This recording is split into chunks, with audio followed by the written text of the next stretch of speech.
Hello everyone, ಇವತ್ತಿನ recipe mutton cutlet ಯಾವ ರೀತಿ ಮಾಡೋದು ಅಂತ ನೋಡೋಣ. ನೀವು ಈ ಚಾನಲ್ಗೆ ಹೊಸಬರಾಗಿದ್ದರೆ ಪ್ಲೀಸ್ ಸಬ್ಸ್ಕ್ರೈಬ್ ಮಾಡಿಕೊಳ್ಳಿ. ಮೊದಲಿಗೆ 2 ಟೇಬಲ್ ಸ್ಪೂನ್ ಎಣ್ಣೆ ಹಾಕಿ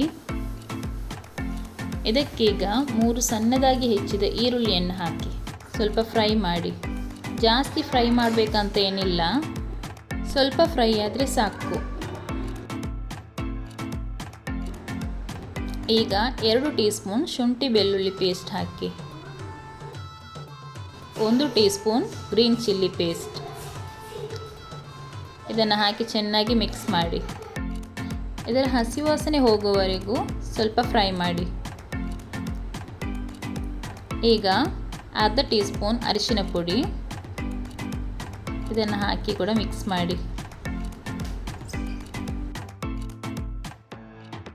ಒಂದು ಸಣ್ಣದಾಗಿ ಹೆಚ್ಚಿದ ಕ್ಯಾರೆಟ್ ಹಾಕಿ, ಹಾಗೆ ಅರ್ಧ ಕಪ್ ಸಣ್ಣದಾಗಿ ಹೆಚ್ಚಿದ ಕ್ಯಾಬೇಜ್ ಎಲ್ಲವನ್ನು ಚೆನ್ನಾಗಿ ಮಿಕ್ಸ್ ಮಾಡಿ. ಈಗ 2 ಟೀ ಸ್ಪೂನ್ ಗರಂ ಮಸಾಲ ಪುಡಿ ಮತ್ತು ಚಿಕನ್ ಮಸಾಲ ಪುಡಿ ಹಾಕಿ ಇದನ್ನು ಕೂಡ ಮಿಕ್ಸ್ ಮಾಡಿ. 1 teaspoon red chilli sauce ಹಾಕಿ,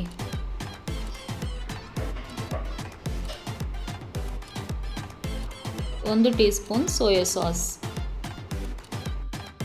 ರುಚಿಗೆ ತಕ್ಕಷ್ಟು ಉಪ್ಪು ಹಾಕಿ ಇದನ್ನೆಲ್ಲ ಚೆನ್ನಾಗಿ ಮಿಕ್ಸ್ ಮಾಡಿ. ಮೀಡಿಯಂ ಫ್ಲೇಮಲ್ಲಿಟ್ಟು ಮಿಕ್ಸ್ ಮಾಡ್ತಾ ಇರಿ. ಈಗ 1 ಆಲೂಗಡ್ಡೆಯನ್ನು ಚೆನ್ನಾಗಿ ಬೇಯಿಸಿ ಪುಡಿ ಮಾಡಿ ಹಾಕಿ ಇದನ್ನು ಕೂಡ ಮಿಕ್ಸ್ ಮಾಡಿ.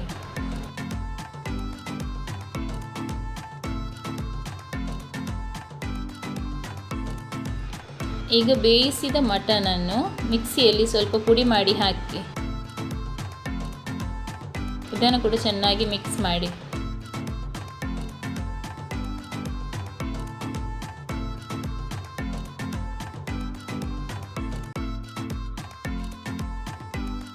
ಈಗ 1 ಟೀ ಸ್ಪೂನ್ ಕೊತ್ತಂಬರಿ ಪುಡಿ ಹಾಕಿ,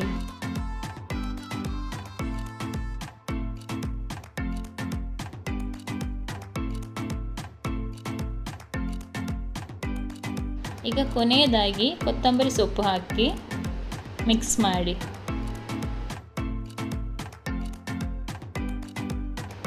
ಇದು ಮಿಕ್ಸ್ ಮಾಡಿ ಆದ ನಂತರ ಫ್ಲೇಮ್ ಆಫ್ ಮಾಡಿ ತಣ್ಣಗಾಗಲಿಕ್ಕೆ ಬಿಡಿ.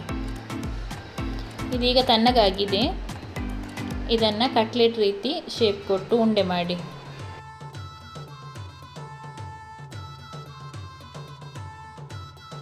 ಈ ರೀತಿಯಾಗಿ ಮಾಡಿ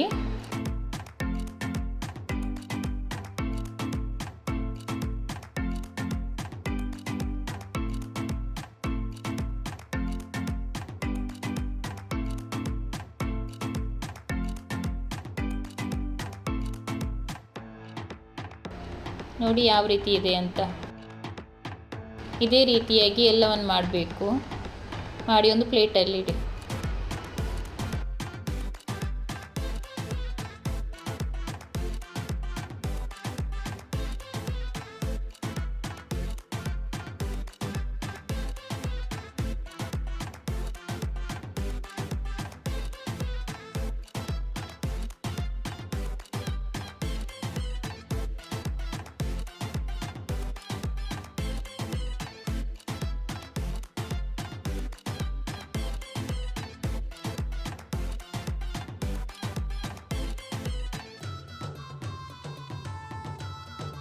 ಇದನ್ನೆಲ್ಲ ಮಾಡಿ ಒಂದು ಪ್ಲೇಟಲ್ಲಿ ಇಡಿ.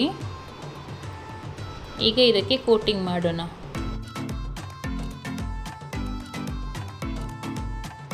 ಇಲ್ಲಿ ನಾನು 2 ಮೊಟ್ಟೆ ತಗೊಂಡಿದ್ದೇನೆ, ಹಾಗೆ ಒಂದು ಪ್ಲೇಟಲ್ಲಿ ಬ್ರೆಡ್ ಕ್ರಮ್ಸ್ ಹಾಕಿದ್ದೇನೆ.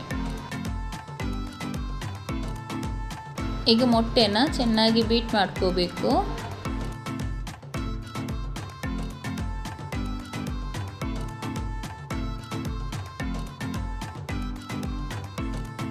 ಈಗ ಇದನ್ನು ಮೊಟ್ಟೆಯಲ್ಲಿ ಡಿಪ್ ಮಾಡಿ, ಹಾಗೆ ಬ್ರೆಡ್ ಕ್ರಮ್ಸ್ಗೆ ಹಾಕಿ ಇದರಲ್ಲಿ ಕೂಡ ಚೆನ್ನಾಗಿ ಮಿಕ್ಸ್ ಮಾಡಿ. ಫುಲ್ ಕವರ್ ಆಗಬೇಕು. ಈ ರೀತಿಯಾಗಿ ಮಾಡಿ ನೋಡಿ, ನಾನು ಯಾವ ರೀತಿ ಮಾಡಿದ್ದೇನೆ ಅಂತೇಳಿ ಅದೇ ರೀತಿ ನೀವು ಮಾಡಿ.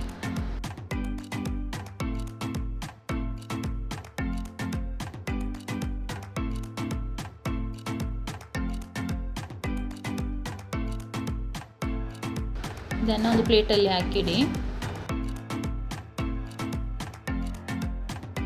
ಎಲ್ಲವನ್ನು ಇದೇ ರೀತಿ ಮಾಡಿ ಒಂದು ಪ್ಲೇಟಲ್ಲಿ ಇಡಿ.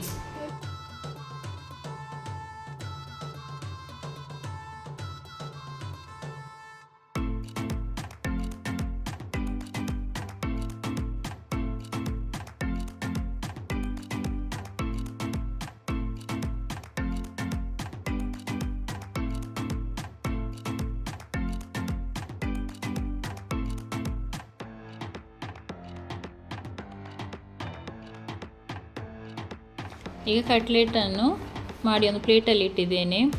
ಈಗ ಎಣ್ಣೆ ಬಿಸಿ ಆಗಲಿಕ್ಕೆ ಇಡಿ.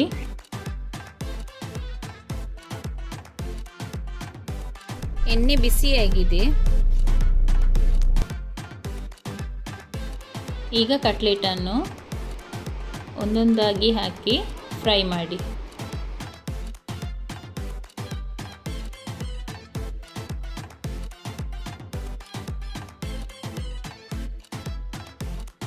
ಮೀಡಿಯಂ ಫ್ಲೇಮಲ್ಲಿಟ್ಟು ಫ್ರೈ ಮಾಡಬೇಕು. ಇದನ್ನು ಹಾಕಿದ 2 ನಿಮಿಷ ಮುಟ್ಟಬಾರ್ದು. ಆನಂತರ ಸ್ಪೂನಲ್ಲಿ ಸ್ವಲ್ಪ ಟರ್ನ್ ಮಾಡಿ ಹಾಕಿ.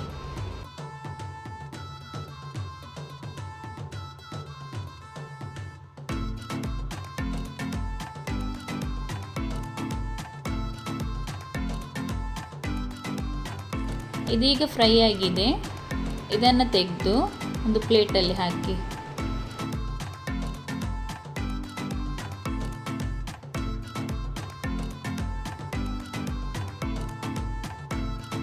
ನೋಡಿ ಕಟ್ಲೆಟ್ ಯಾವ ರೀತಿ ಬಂದಿದೆ ಅಂತ.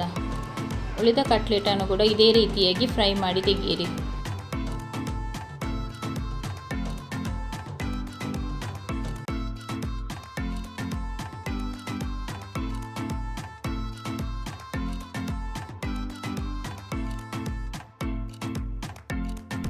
ಮಟನ್ ಕಟ್ಲೆಟ್ ರೆಡಿಯಾಗಿದೆ.